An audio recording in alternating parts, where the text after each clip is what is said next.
History is usually a slow crawl, but sometimes one person sprints. Meet Alexander, a prince from a small kingdom called Macedonia. His teacher was Aristotle, the most famous philosopher in history. Aristotle didn't just teach him math, he taught him curiosity. At age 20, Alexander became king after his father's assassination. He inherited a professional army and a very big ambition. He didn't just want to rule Greece, he wanted the world.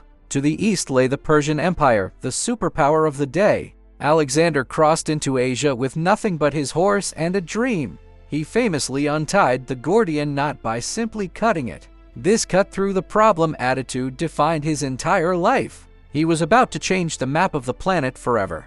In every city he conquered, Alexander did something very strange. He didn't destroy their cultures. He invited them to dinner. He founded over 70 cities, mostly named Alexandria. These cities were like cultural USB sticks for Greek ideas. He encouraged his soldiers to marry local women.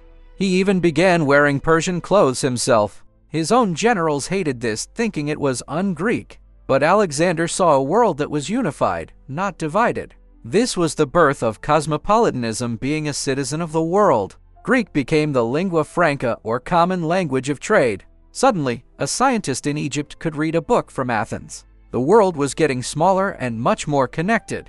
Alexander's armies didn't just carry spears, they carried notebooks. They mapped new rivers, mountains, and strange animals. This data flowed back to the Great Library of Alexandria. This library became the Google of the ancient world. It collected all the knowledge of the known human race. Mathematics, astronomy, and medicine flourished under this Greek-Eastern fusion. For the first time, ideas from India met ideas from Europe. This created the Hellenistic Age, a golden era of science. Without this era, we might not have had the modern university. It established the idea that knowledge belongs to everyone.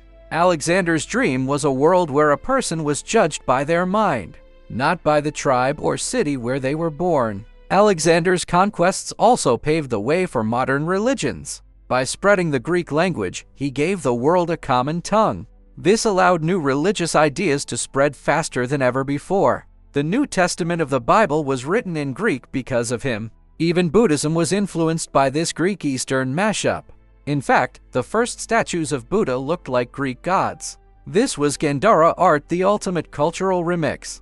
Alexander's empire broke down the walls between civilizations. It created a global Silk Road for thoughts and beliefs. But the pressure of ruling such a world was immense. In 323 BC, the great king fell ill. He died in Babylon at the young age of 32. Alexander left no heir, only a giant, leaderless empire. His generals fought for decades over the remains, but the Greek glue he applied couldn't be removed.